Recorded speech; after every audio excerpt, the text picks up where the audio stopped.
702. Africa at a glance. You heard correctly. It's time to take a look inwardly at Africa. Mbasa, thank you so much for joining us. How are you? I'm great. I trust you are too, and thank you for inviting me.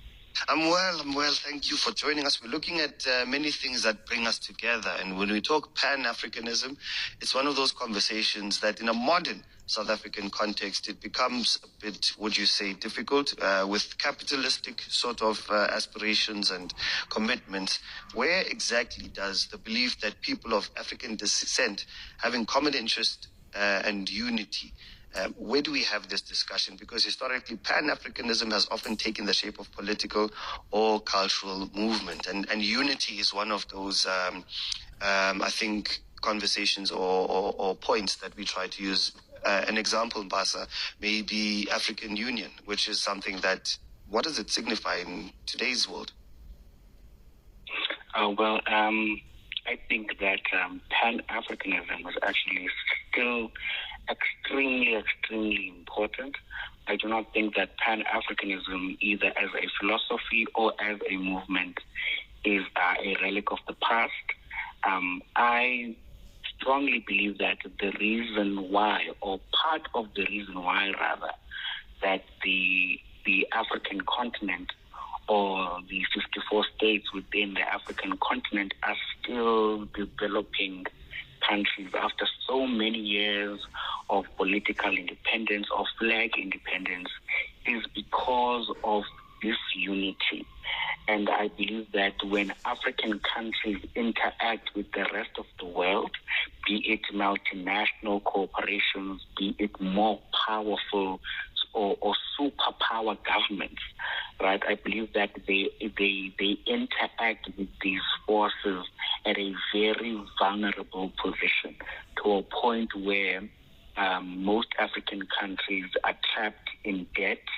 Most African countries still experience colonial legacies, where, for instance, their economies are still based on extraction, the extraction of their resources, their minerals, to the first world or the developed parts of the world. And so I believe that wouldn't be the case if African countries saw the value in unification in one way or the other. It can be, Kwame Nkrumah's form of unity, where it's continental unity on many fronts, or it could be the more moderate forms of unity through, for instance, instruments like the AU and its organs.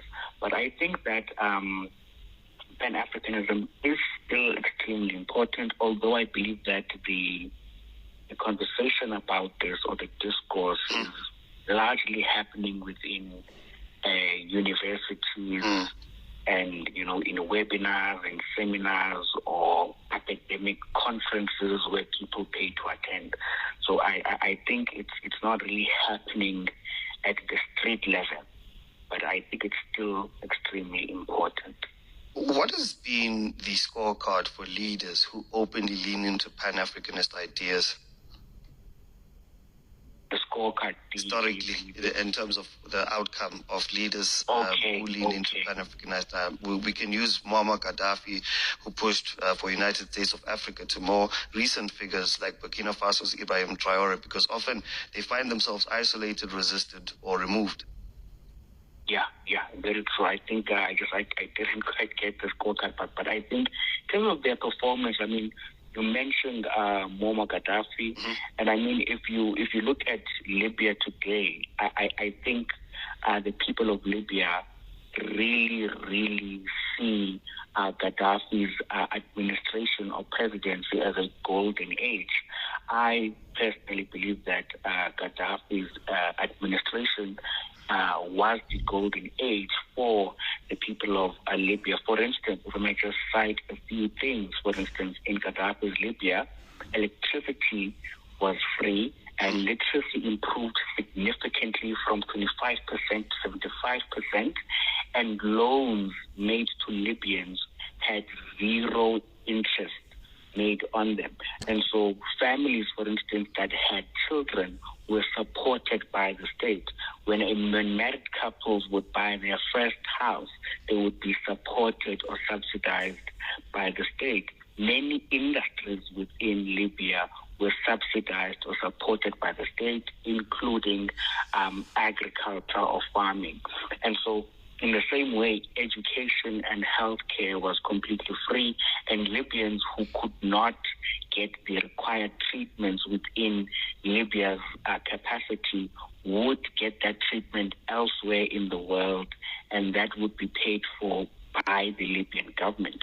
Of course, I believe that any oil-rich country can or could do that if they used the revenue from that oil to actually benefit Of course, I'm not saying that Gaddafi was this perfect person or perfect leader, but I think in terms of policy, in terms of social and economic policy, I believe that his performance was not a momish of a performance. If you also look at the fellow that you just mentioned, Ibrahim Traore, I believe that although mainstream media may not be giving him or his government enough airtime or the airtime it deserves, but I believe that social media is where Ibrahim Traore is receiving significant coverage and attention, because people on the continent are looking at what that fellow is doing, and the two other countries there, I believe it's Burkina Faso, Mali, and Niger. Right, so we are all looking at what they're doing, and of course they are also not perfect because we haven't seen elections, and those are military governments, and we are fully aware that what military governments can easily turn into, right, if there is no way of holding those in power to account, because we know that absolute power corrupts absolutely.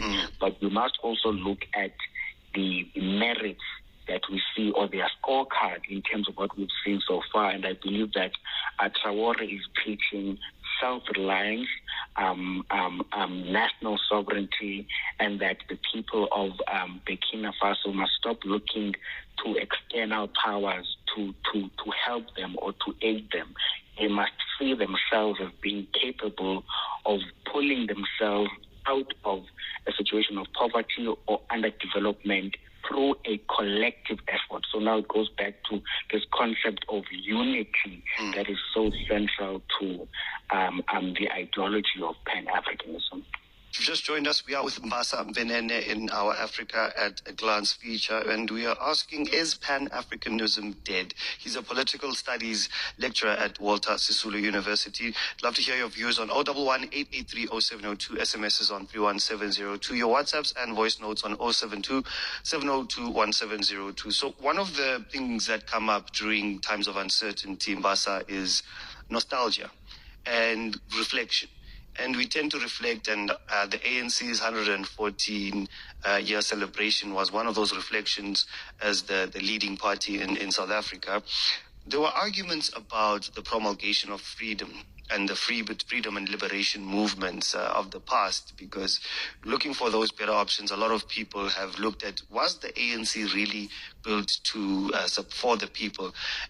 Was it a case of all the liberation movements? And just from a Pan-Africanist view, the idea that African leaders are inherently corrupt, what is your view on that?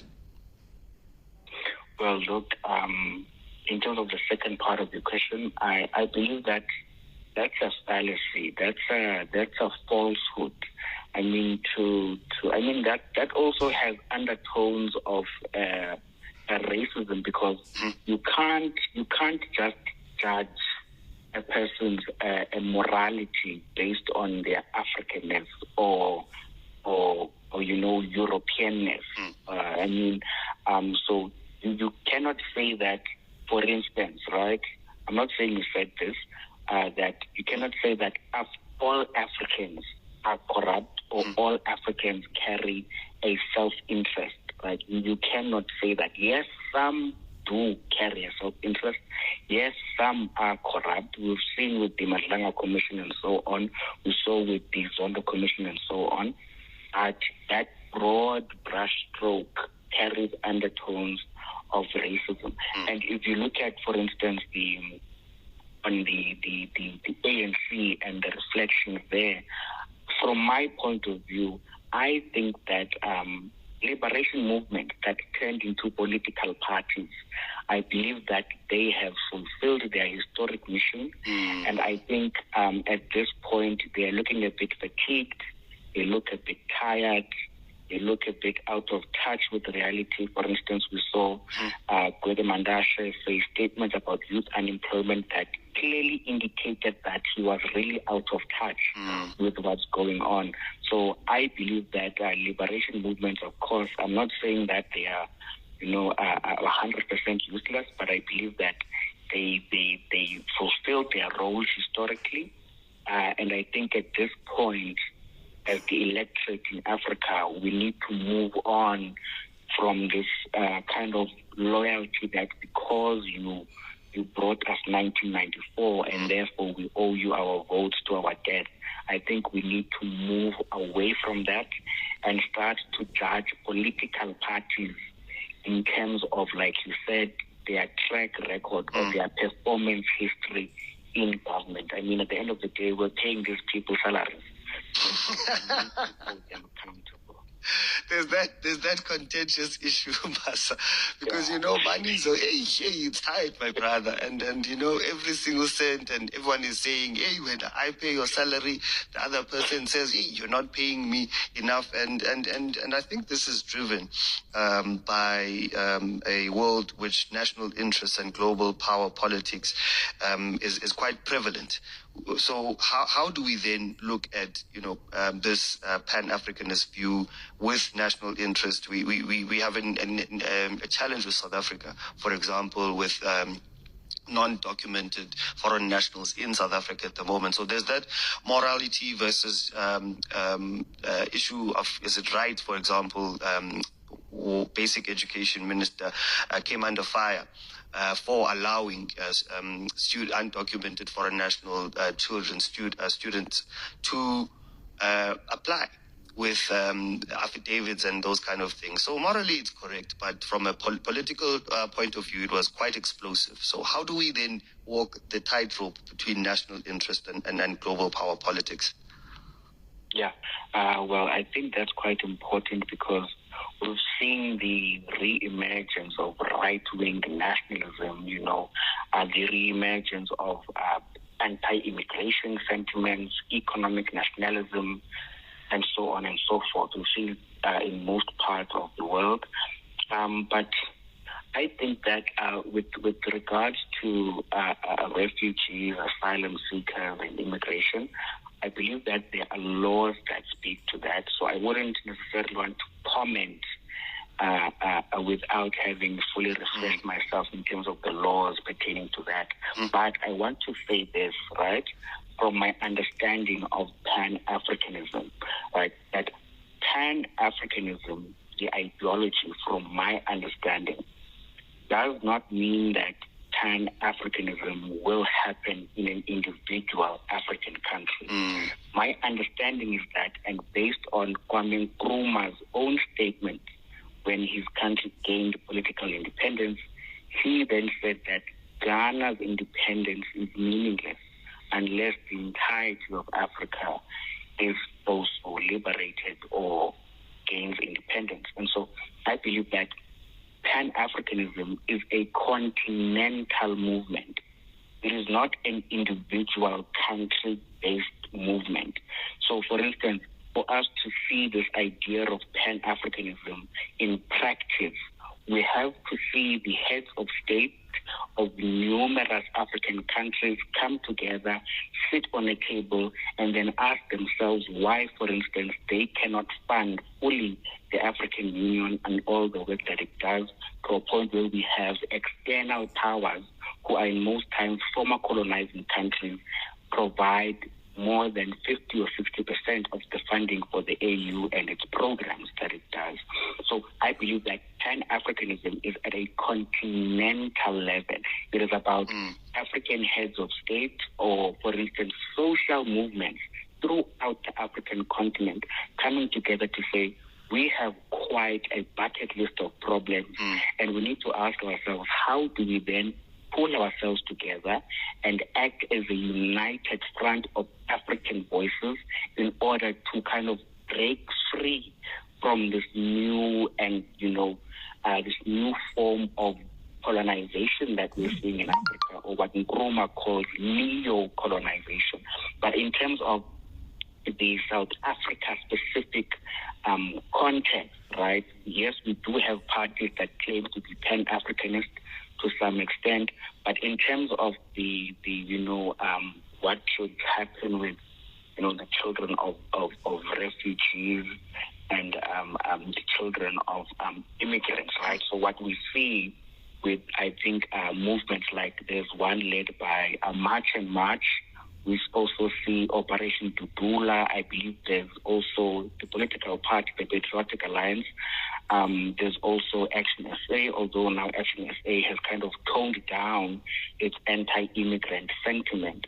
But I believe that we should be careful at the same time in our nationalism. We should be also careful of a case where we unintentionally scapegoat minorities or marginalized groups, when we should focus on the bigger picture to ask ourselves, why is it that we don't see an increase in capacity of our local schools? Why is it that we still have undocumented persons in South Africa?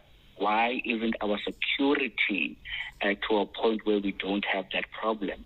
So we need to ask ourselves that why is it that our government isn't able to govern to a satisfactory extent South Africa, and to not just focus narrowly on, for instance, people who are escaping, a poverty of opportunity or war or conflict from their own countries. I think we should also focus on the people who are in government and start to ask them questions about education, start to ask them questions even about universities and TVET colleges. Why do we have such a small number of TVETs and universities to a point where our matriculants can't all be absorbed in post-school training? So I think as much as it is, worrying to have people who are unaccounted for inside the country, we also need to not neglect to hold our government accountable, to question them in terms of this lack of capacity, this lack of competence, and this ongoing array of excuses, and this idea that speeches can somehow be solutions. If you've just joined us, we are with Mbasa Venene, political studies lecturer at Walter Sisulu University. We are going to be answering certain questions. I think we've gotten to the crux of not being distracted and making sure that we are looking at Pan-Africanism at its core with regards to some of the cultural aspects and political aspects of it. And a question we'll be asking as well, does Pan-Africanism go against self-determinism? 011-883-0702, SMSs on 31702, your WhatsApps and voice notes on 072-702-1702. The question there again is, Pan-Africanism against self-determinism? Okay, sure. Is that question? 702. Let's walk the talk on 92.7 and 106 FM. Sorry, Mbasa, let's take that question before we go to the break. We were just asking about, I think you explained quite well that every nation needs to be capacitated, have the resources to progress. We talked about, it was very interesting, and I liked what you said personally about how the liberation movements have fulfilled their historical mandate. And also something that my mentor says, Mbasa, I find it hilarious myself. He says that as South Africans, we suffer from political, ideological necrophilia. What are your thoughts on that? I ideological necrophilia. Making love to dead concepts and expecting them to, be relevant. CODESA, we know those were great documents, but there does need to be some evolution, even within the Constitution, I'd argue. Yeah, definitely, because remember, change is progress. So if things stay the same, that means we're being conservative or we are just being stagnant. So change is good, change is positive, and change is progress. And hence I argued earlier that I believe that as the electorate, not only in South Africa, but in the continent, we need to look beyond liberation movements that turned into political parties. I mean, if you look at, for instance, some examples like the leader in Cameroon, I believe that fellow there is 92, is not 93 years old. I believe the fellow in Uganda, Museveni, is probably in his 80s as well. And there are numerous other examples of leaders who are extremely, extremely senior in terms of age. Not to be ageist, but I believe that in Africa, we need more youthful leaders who are going to be able to take us in that direction of not only change, but new ways of governing, new thinking, fresh ideas, and also think about the developments that are happening today in the world, with artificial intelligence, robotics, automation, the transition away from oil to now more greener forms of energy, and to start to think in those terms. And I think more youthful leaders would be best positioned to do that. But in terms of liberation movements, I think at this point they really have nothing to offer outside of what they've already offered in their years within power. Practically speaking, Basa, and realistically, when we know that a lot of our leaders, especially in cases of cadre deployment, there's malfeasance, there's even ongoing investigations. We've seen about the billions spent on suspended officials. How could we possibly look at a much more youthful public service when the current incumbents, it would be futile for them. They'd be jail time. They're holding on to those positions for much more than just, a salary, which is one of those reasons. Career politicians are at a danger of being prosecuted, and rightly so, if they are out of position. So practically speaking, how are we going to get this new blood in? No, that's a very easy question to answer. The electorate in South Africa holds the power, because I think we have an advantage that maybe other African countries may not have, and that, we have the Electoral Commission of South Africa, the IEC, which I believe is ranked as among the best in the world. And so I believe that when we, the voters or the electorate, decide that we want change, or decide that we want, for instance, a particular party or a particular group to represent us in government, we can do that. For instance, South Africans did that in the Western Cape. Today the Western Cape is not governed by a former liberation movement turned into a political party. We all know that, for instance, the African National Congress has lost the big metropolitans in South Africa, Johannesburg, Nelson Mandela Bay, Tshwane, and Ekurhuleni. So look at KZN, where now Mkhonto weSizwe is the biggest party.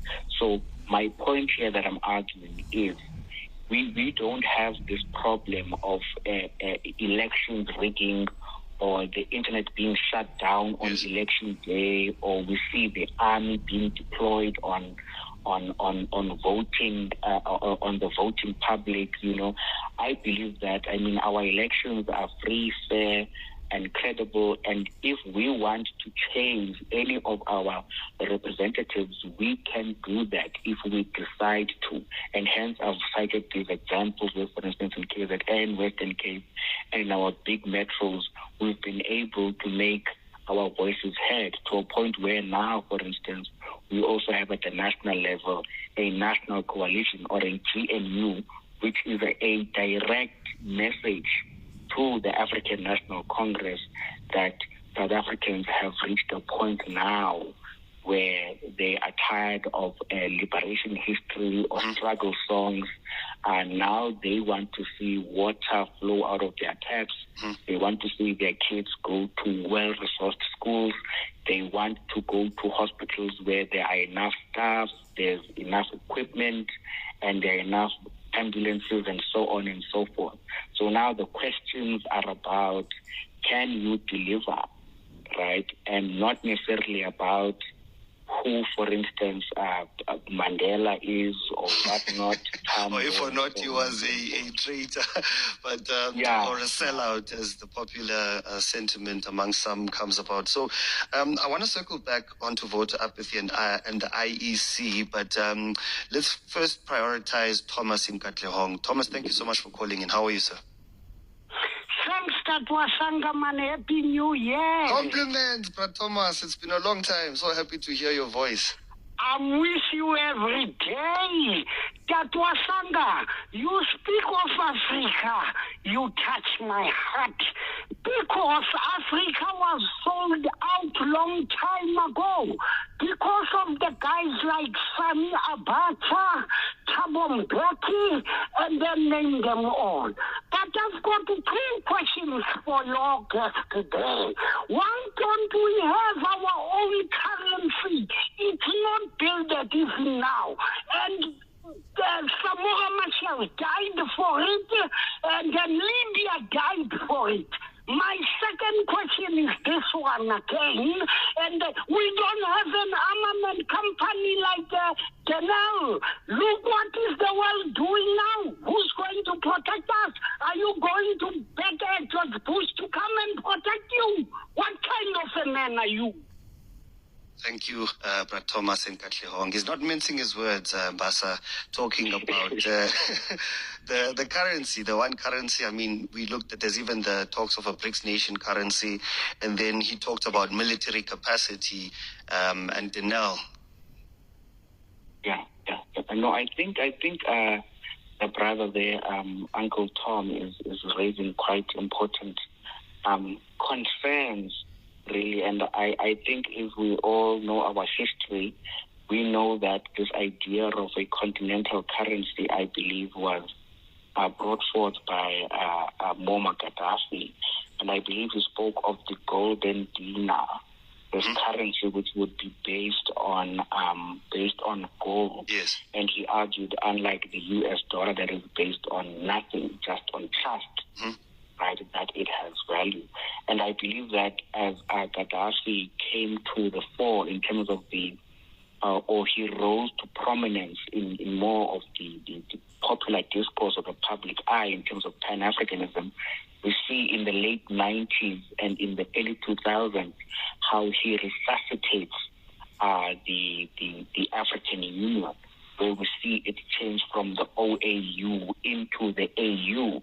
And he came with this idea of a continental currency, and he spoke about it at length.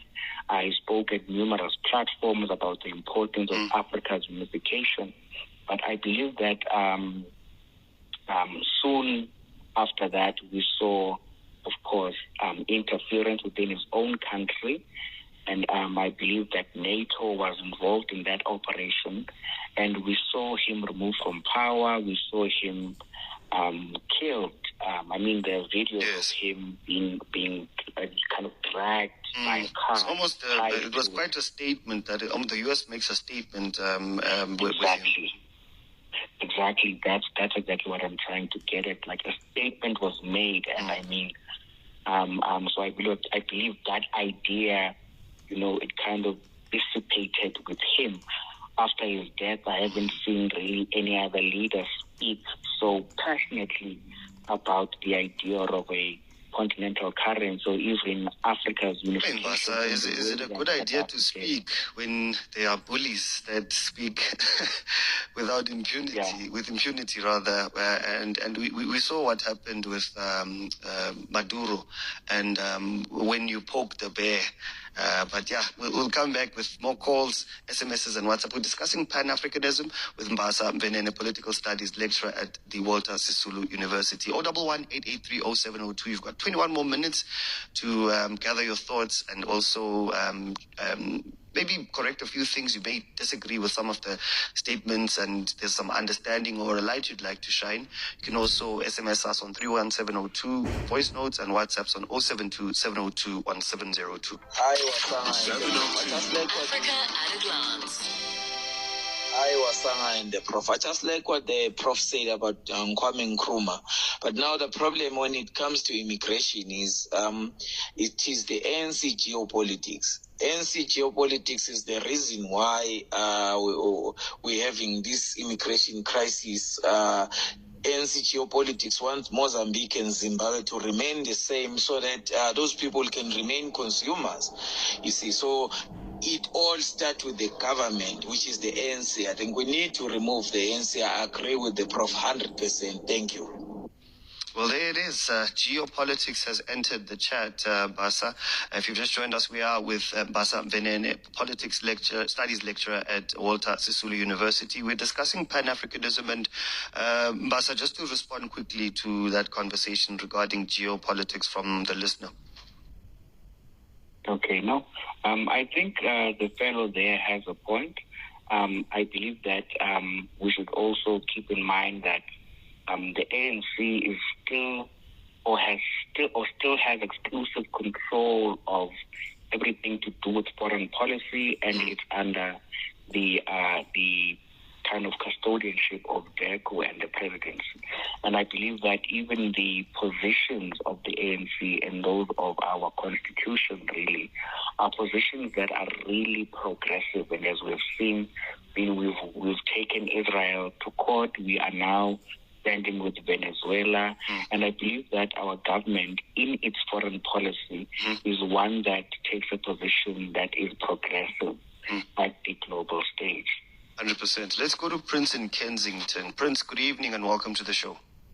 Good evening, sir. How are you? We're very well, thank you for calling in. How are you? I just wanted to, ask the Prof there a question about Africa or Pan-Africanism, that till when is Africa going to fight the West? It's like we're fighting them, but we're not winning them.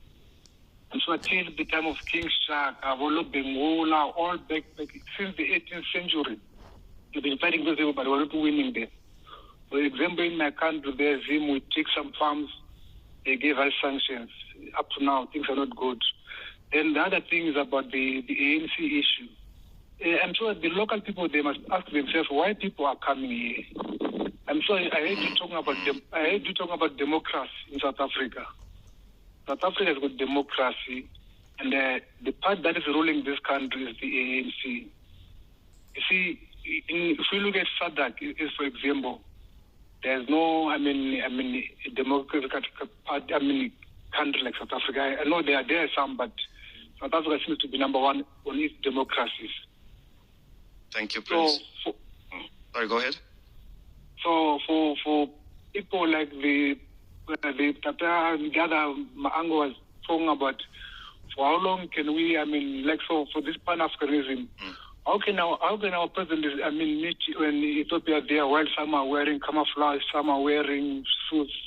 So you see how, it's like we are not doing, we can't export democracy actually. That's why, we are failing. I don't know, I will hear from the Prof what you want to say. Thanks, Prince. It seems like, that geopolitics and, self-determinism and Pan-Africanism is coming up. So your response to that?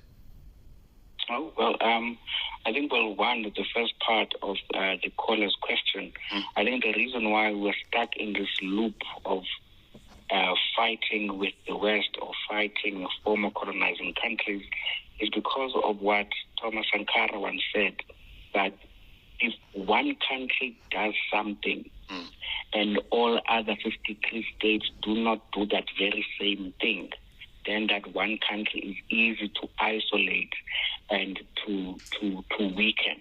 So if, for instance, Zimbabwe decides to nationalize their land and then everyone else sits and they watch Zimbabwe do that, obviously one African country will be very vulnerable.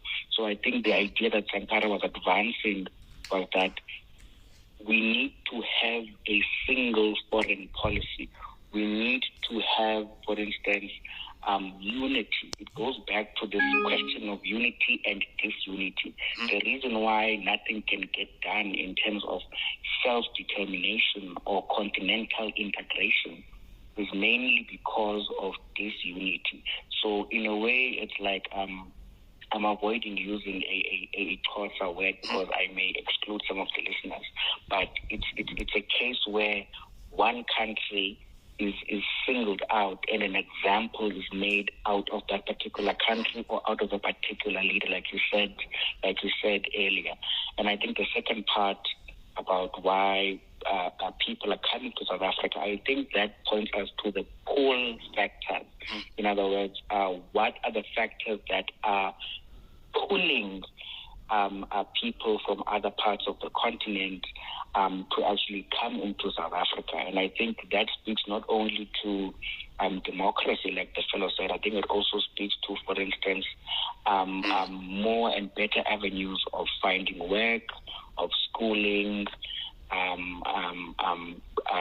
more lax immigration laws, and so on and so forth. For instance, if you look at the immigration laws in Saudi Arabia, in the UAE, in Dubai, I mean, you'd be shocked when you compare them to our lax immigration laws that may be informed by our progressiveness or our progressive constitution in South Africa. And I think that's some of the pulling that we see happening. How would you compare, and what's your view on the Africa free trade agreement, trade and economic agreement? It's supposed to boost the intra-Africa trade and economic integration. So what is your view, and how does it maybe contend with AGOA? Are they in contradiction? Is Africa Continental Free Trade Area? So how does that align or contradict with AGOA? Yeah, well, I believe it does contradict because, look, what the free trade agreement is trying to do is, in a way, they're trying to emulate what we see, for instance, in Europe, where we see that trade happens within the continent and value is exchanged and value is retained inside the continent. So what we see in, for instance, our agreements like AGOA is that we will extract raw minerals or agricultural produce and simply sell it outside of the continent to, for instance, the American market. When the idea of the African Free Trade Area is that we should find ways where we are more connected. And this connects with Agenda 2063, which wants to see Africa become a powerhouse or become a superpower by 2063. And very critical to that becoming a reality is a significant investment in infrastructure that connects the continent so that it's easier to move goods within the African continent. Instead, what we're seeing is the Belt and Road Initiative by China, where China is simply building infrastructure so it can extract and easily transport resources outside of the African continent to be processed within China and to mainly benefit the Chinese economy and the people of China. And so there's this extraction that's happening within the continent, and we see that through the AGOA and things like the Belt and Road Initiative. And the Free Trade Area argues that we should keep our value inside the continent before we start to export to other parts of the world. The idea of an African currency is a pipe dream because for such to happen, there's a lot that needs to happen. The first thing is rebasing of the economy of the countries involved so that their currencies are on the same level and terms of value. That will prove to be impossible because in some African countries, there are no proper financial and tax systems. That's from Lucky. What's your view on that, Basa? Well, Lucky has a point, but I wouldn't necessarily say a pipe dream. I mean, I wouldn't go that far. But I believe that, like the previous caller said, there's a lot of disunity and disintegration within the African continent. It's like our heads of states are pulling in different directions. It doesn't look or it doesn't come across like there's a common program or a common agenda, right, where there's the building of the African economy or developing the African economy or building infrastructure or collaborating in terms of diplomatic positions and so on and so forth. For instance, now there's a civil war in the DR Congo, in South Sudan. There's disorder in Libya, and for some reason, a continent as big as ours is unable to restore stability within these countries. And we've got another message from one of our listeners. Pan-African Payment and Settlement System offers benefits like instant, secure, local currency payments across Africa, reducing reliance on the foreign currencies, cutting costs, boosting intra-Africa trade, increasing financial for business and also for financial businesses, and providing greater transparency for central banks, ultimately fostering economic growth by streamlining governments for individual businesses and governments. This is what PAP does on paper. When you read about it, I imagine Prof has some experience with the system in real life. What are his thoughts? Because if its promises are true, it should be a game changer for continental trade and business. So it's very specific. So I don't know. I don't want to put you on the spot. I don't know if you've heard of it yet, Basa. No, I will not. I will not lie to you. I have not read on the Pan-African payment system. I don't think it's a bad idea. But again, these instruments, these innovations, these systems, they need to be known. Yes. They need to be used by our governments, like we see with the BRICS idea, where two nations do not use the US dollar to transact; they use each other's currencies, and I think that would be the starting point. And I think that's similar.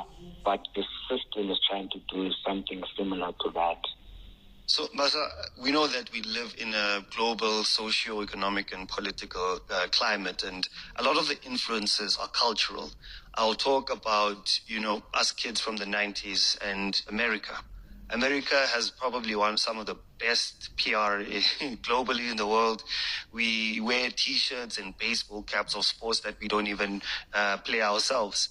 And perception has been one of the African, the African giant, the African dream is a problem. Because if you think about how the PR used to be, and even the idea of racism as an ideology, it was always to look at Africa as the dark continent.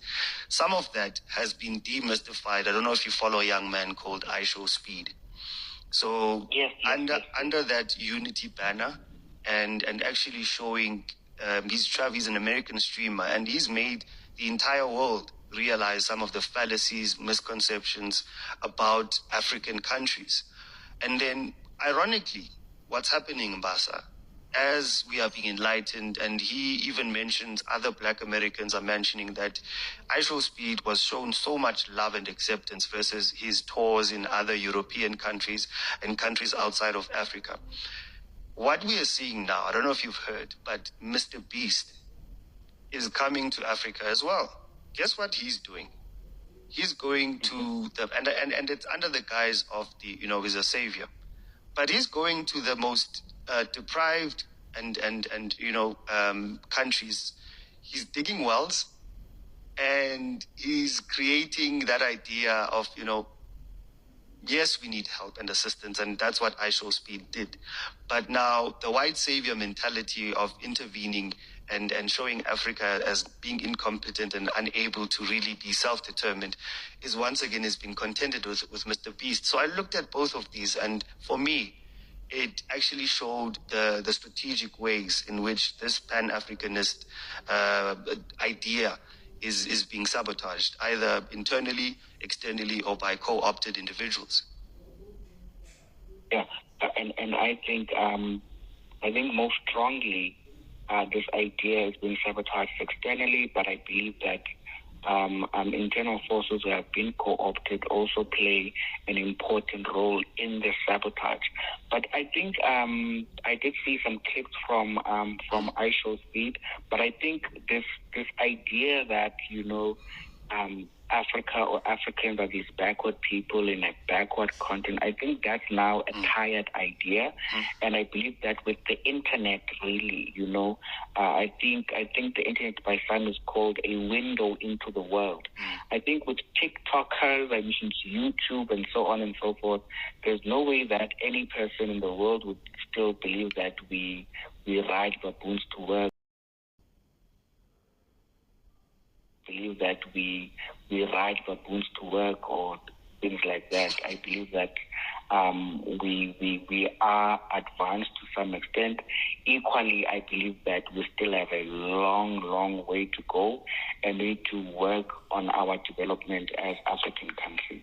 Just as a parting shot, we settled on the IEC. And also from political, I want to talk about voter apathy and the IEC. Whose responsibility is it to make sure that South African voting base is politically literate? I believe that the IEC carries some of that responsibility. But I also believe that political parties, especially opposition political parties, carry that responsibility. Civil society also carries that responsibility, for instance, NGOs and so on. But I believe that if one were to access, for instance, the IEC's website, or maybe go and connect with the IEC chatbot, the IEC actually has a chatbot that can answer almost any question you have regarding voting in South Africa and so on. And you